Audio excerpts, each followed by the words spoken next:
Welcome to Two Gals and a Glass Half Full. We are Dr. Bobby and Dr. Jess, two physical therapists doing our best to lead healthy lives. Most of the time, moderation is important, right? See our glasses as half full. Some days that is much harder than others, and hope to share that perspective with you by interviewing others more knowledgeable than us. So, Dr. Jess, before we get started, what is in your cup today? Well, I have some kombucha here. This is a strawberry serenity. I think it's kind of so anyway, it's pretty good. There's 9 billion living probiotics in it. So I'm trying to, keep my immune system up. I've been a little bit busy and not sleeping quite as much as normal. So I'm doing everything I can to continue to boost my immune system. Dr. Bobby, what's in your glass? I just have good water, kind of fighting a headache, so trying to stay hydrated. There we go. Yeah. And in the month of pain, we have a guest with us that is going to help give a little bit of a perspective that might be outside of what we consider typical Western medicine way of treating pain.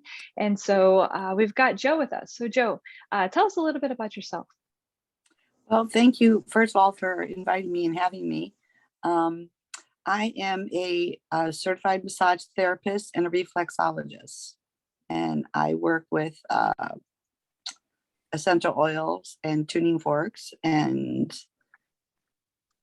whatever's down the road. I'm become very holistic, and what I've actually seen lately is feet, a lot of feet and pain. Yeah. Very cool. I like it. So Joe, I honestly, I don't know a whole lot about reflexology. Do you mind telling us a little bit about what that is? Well, it is your feet, and every organ and system in your body can be assessed through that. Okay. So I am certified in it. I have been practicing in it for over 10 years now, and I can touch body parts through your feet. And for some people, it was a very easier way that don't like to be touched, or people feel their pain. And so it was an easy way for me to start touching and get them comfortable, because I asked them a question. They're like, what? I feel that. Where are you at? And so they started in that direction, and it blossomed. It's like people add time onto their sessions because they just want feet. And then and they're not all athletes that run. They're people that have different pain for different reasons. But I can help them through their feet. Very That's cool. pretty cool. I'm sure doing like with massage or reflexology, you have patients or clients that are too painful in a certain area where you can't touch it, but then you can see some good results through there. And I think a lot of times we often neglect our feet and how much they do for us and carry us along each day. Exactly. And sometimes I do like to start at the feet, because I'll feel something and I'll know where to go in the body when I get to their body. Or if their shoulders are really tight in their neck, I'll work that reflex on their feet first. So that's sending impulses to the brain, to the neck, and back to the feet. And it's like a warm up. Oh, that's nice. Okay. And it works really, really well. I had an athlete yesterday. She's training for Kona. And she, for the first time, she's in her early 30s, she had plantar fasciitis starting, which is an overdiagnosed, in my opinion, an overdiagnosed, plantar fasciitis, really. So anyways, we actually started on her feet, and then found out that her calves are extremely tight, which is pulling up, on the fascia on her foot. And I touched base with her this morning, and she's like, my feet are sore, but my calves feel amazing. So, think happens, and the human touch and the feedback you get from it has been so helpful to so many of my clients, from toddlers little kids on the table giggling to people in their 80s. So, and I'm not afraid to touch their feet. I think it sounds like something I have not experienced it yet, but it is something definitely interested in learning and experiencing. I think that's sometimes the best way to kind of learn about it. Gotcha. Yeah. And then, so if you have somebody coming in using reflexology, is that something that you see them like on, like for a couple times to get it going and then you maintain it? Like what kind of benefit do people see with like low frequency versus higher frequency of the treatments? Exactly. And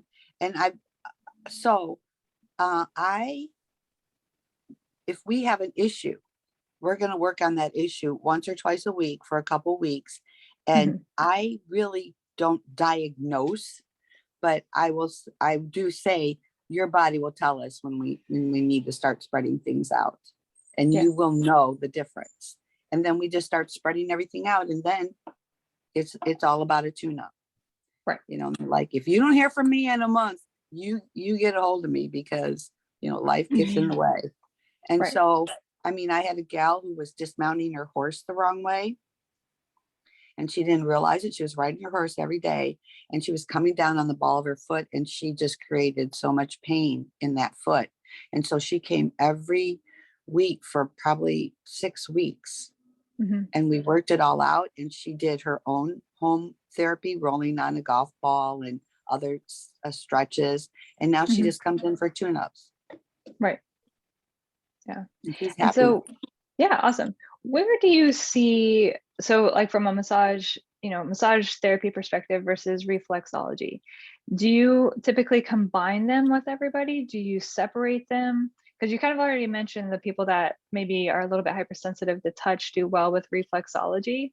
But like, are there cross patterns there? So good question. Some people, well, most people don't know what it is. Right? Okay, they're like, reflexology, what is that?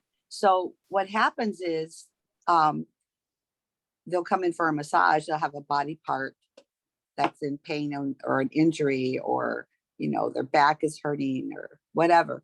And I will mention feet, and I'll touch their feet, and they're like, oh, that feels so good. And your body heals and you recover in those aha moments. When you're intense and you're struggling, your body is not getting the message, and it's it's telling you what it needs to do. That's what the pain is for, because it's telling you what needs addressed. Right. So they're like, oh, well, let me add like 15 minutes. I just want you to do my feet. And then I've had people, the whole hour is feet. And some people fall asleep.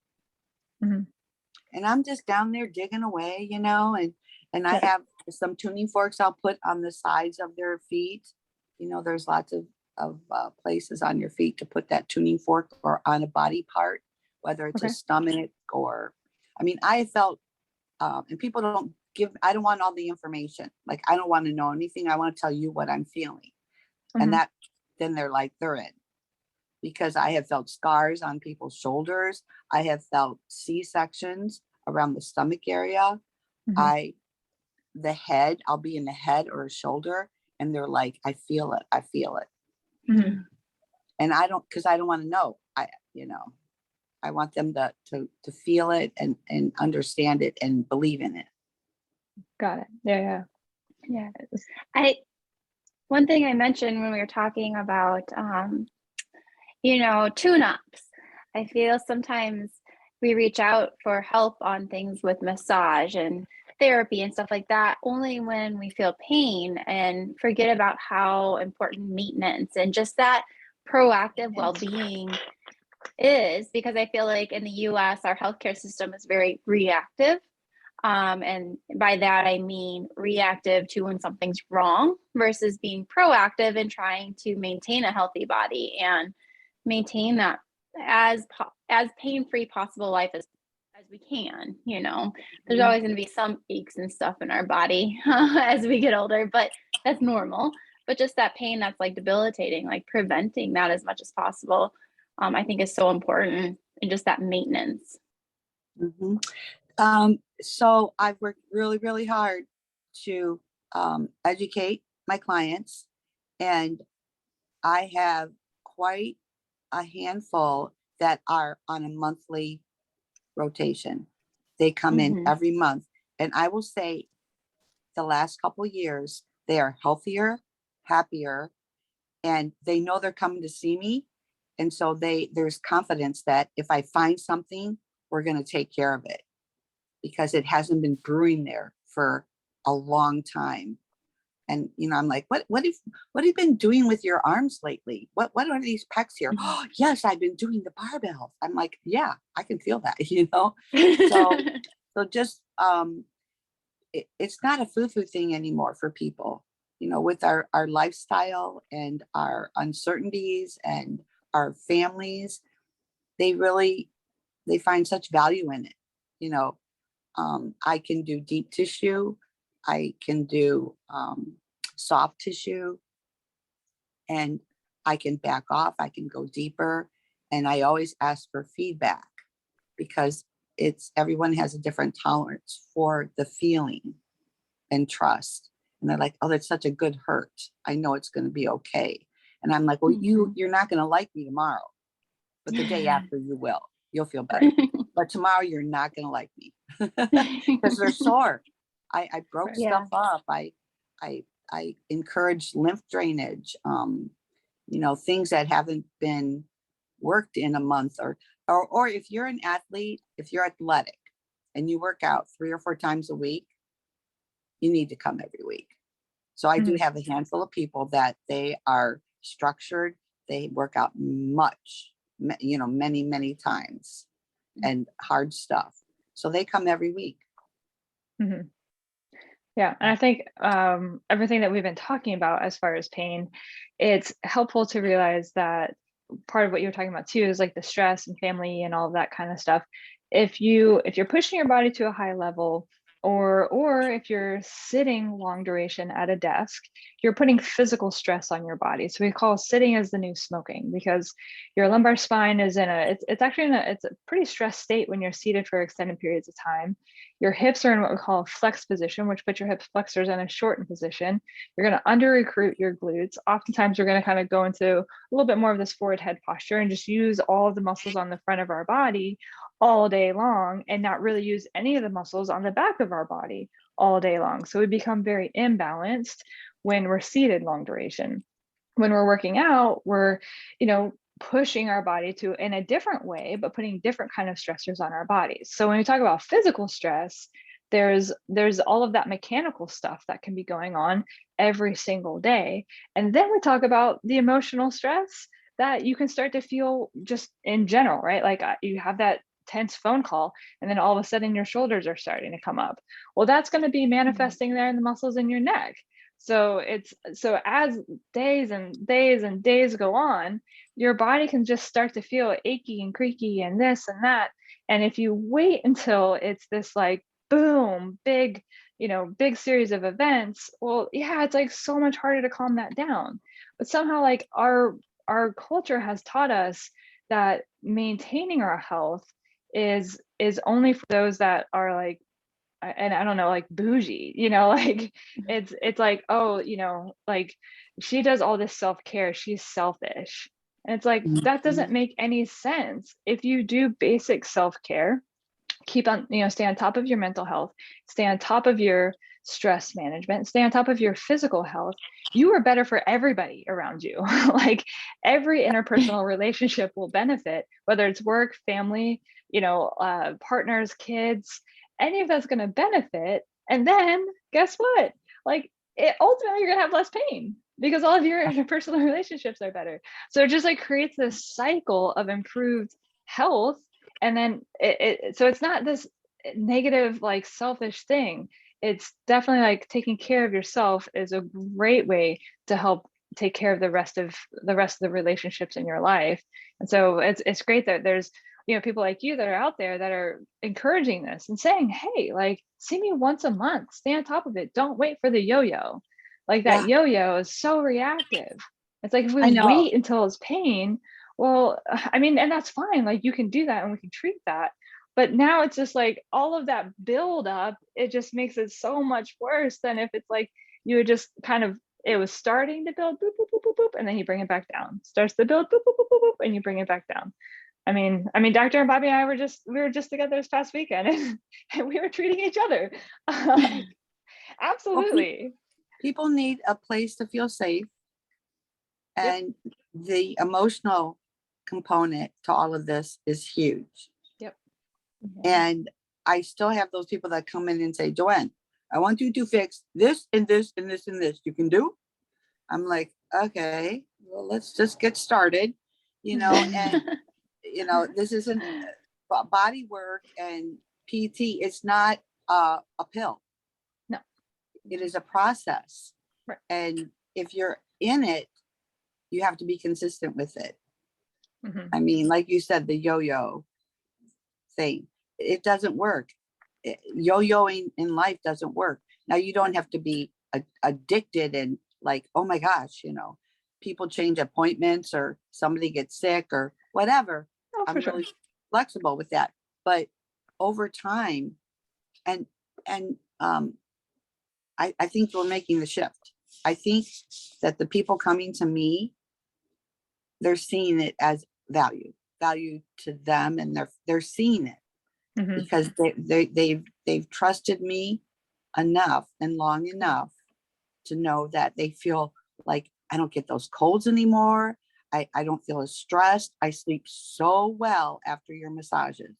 And Mhm. there's like a healing that I don't even need to understand that's going on when a person is got a feels good about themselves and is relaxed. Their body does what it needs to do. I'm the hands and the facilitator, and I'm not judging any of it Mhm. because I've probably been there. Yeah. My Yeah. athletic background is insane, so I've done Ironman triathlons and Oh, nice. run 50-mile endurance things, and I don't need to do that anymore, but my body, it paid the price. I did a lot of yoga. I still do yoga. Mhm. And so there's all kind of modalities that let you breathe and feel where that discomfort's coming from, and just thank your body. I always say, let's thank your body for that knot, because it was trying to protect you from something, and now we don't need it anymore. It can find another job. We Mhm. don't need it not I to like be that. there. And so, we kind of take that mentality like, you know what, I don't have to be so mad about my tight neck, because it is protecting me against something, but I Mhm. don't want to live with it anymore. So how do I make that shift? And so, Right. I kind of help do that. I do help do that. Yeah. You do, yes. Yeah. I think that taps into that mind body connection a little bit too. So I think we undervalue that in general. I know I have had a tendency to do that where it's like, oh, it's you think it's like it dropped out of the sky, and all of a sudden I've got a knot on one side of my neck that's creating pain. Why? Like, why would that be the case? I didn't fall. I wasn't in a car accident. There's no trauma to like create that one spot, right? So, but Mhm. it could be that mind body connection of something is tensing to protect me from something in Mhm. some way, shape, or form. So, really trying to just treat the symptom doesn't really make a lot of sense in that scenario, because if we don't treat the cause, well, it's just going to come back, right? Yep. And then we I get ask into that cyclic loop. Yeah, So, I ask learning people. how to chill. Yeah, I ask people all the time, how much water do you drink? How is your sleep? Mhm. Mhm. What's your schedule? Did you work out today? You're not going to work out after your massage, right? Because you need a window. And Mhm. so it's like there's other components that brought that knot in your neck, Right. other anxieties and whatever. Mhm. Or it's something physical. You were lifting boxes, or you reached too high up on a shelf, or you turned the Yep. wrong way. There's so many different components, and we can't just assume which one it is, because their body inside knows what it is, and For we're sure. there to help. change the Yeah. pattern. Absolutely. And that's where I'm glad you recognize pain as like saying thank you, because we think of pain as like, oh, it's bad, it's only bad, it just needs to go away. When really, if you take a step back and say, why is my body doing this? It's a warning sign in some way. We think of it as harm, but oftentimes it's not harm. It is harm if your hand is on a hot stove. Okay, that's right. harm. Take your hand off the hot stove. Yeah. Okay. So there's times I'm stepping on Yeah. glass. Take your foot off the glass. Okay. Yeah. So, and then in that scenario, the pain that you feel is a good signal. You should feel that, because otherwise, more tissue damage will happen if you don't react to the situation. We went Right. through the same example with stress. Not all stress is bad. So if I'm in that, like, I need to fight mode, the stress response kicks in and I'm amped up and I can either fight or flight. So it's a protective mechanism that our body does. So it's not a bad thing. But when that maintains for a long time and it's no longer a helpful signal, just like with stress, pain is the same exact scenario. Well, now it starts to contribute to self-doubt, more stress. When you're in that chronic pain, you don't sleep well, like everything starts to manifest into this negative state. Well, if you can truly stop and really trying to figure out all of the contributing factors, some might be mechanical. Maybe we need to change that workstation at your desk. Some maybe how you're lifting. Some might be related to how you're positioned for sleeping. Some might be stress management. Some might be underlying anxiety. Typically, if pain's been going on for a long period of time, it's all of those. All That's of what I was it. gonna say. All the above. All of it. All Yes. the above. It's not just one. So when we do just one thing and there's 3 or 4 other contributing factors, well, no wonder you're in the same loop. So that's why tapping into all of the resources that we have. We have bodywork therapists, reflexologists, there's acupuncturists, physical therapists, there's mental health counselors, I mean, nutritionists. I mean, there's all sorts of people out there that can be, helpful for the referral to create this team of people around you Yeah. in a situation where there is complex pain. So it's helpful to say like, oh, I had no idea that like I could see a Western medicine physician and get some imaging to rule out red flags. Okay. Is there a fracture in the bone? Okay, well, rule that out. Like that would be a mechanical stressor that you'd want to like say, make sure it's not there. But then also see like, what are these other individuals that are in our society? Because that's what makes us a society, is that we have people with all different strengths and all the different perspectives.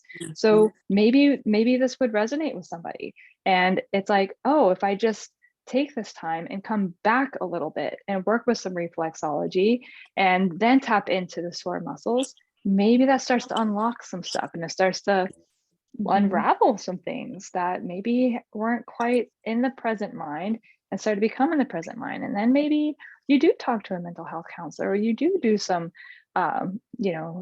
breathing techniques, yoga, anything that's going to kind of help bring you back down into that more connected state with mind and body. And the more you tap into that mind body connection, I'm telling you, big things can happen.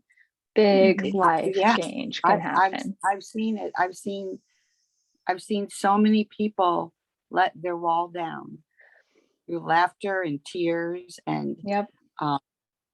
I've seen it all. And Yep. I mean, they've been hurting so bad when I'm in their calves, they're like pounding the table. And then like they're like, oh, this was so good. And they get up off the table like, oh my goodness. And Feel so different. they feel so different. And like you said, things get layered and layered. And the thing that set it off to like really bling bling, I'm in pain. There's so many other things that have been going on that got them to that point.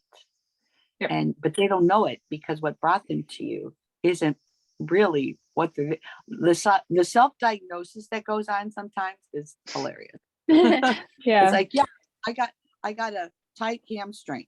Okay. And then I'll say, well, let's just kind of warm up this first. And they're like, oh my quads. I had no idea they were that tight, because their body missed it because they got to walk or whatever. They're sitting in a chair all day. And the thing they thought they came in for is part of it, but there's so many other body parts. So, yeah. Yeah. Usually it's a little bit Well, more. Yeah. So I just, Joe, I may have to come experience it with you. Come experience reflexology. I'll have to schedule a time to come see you.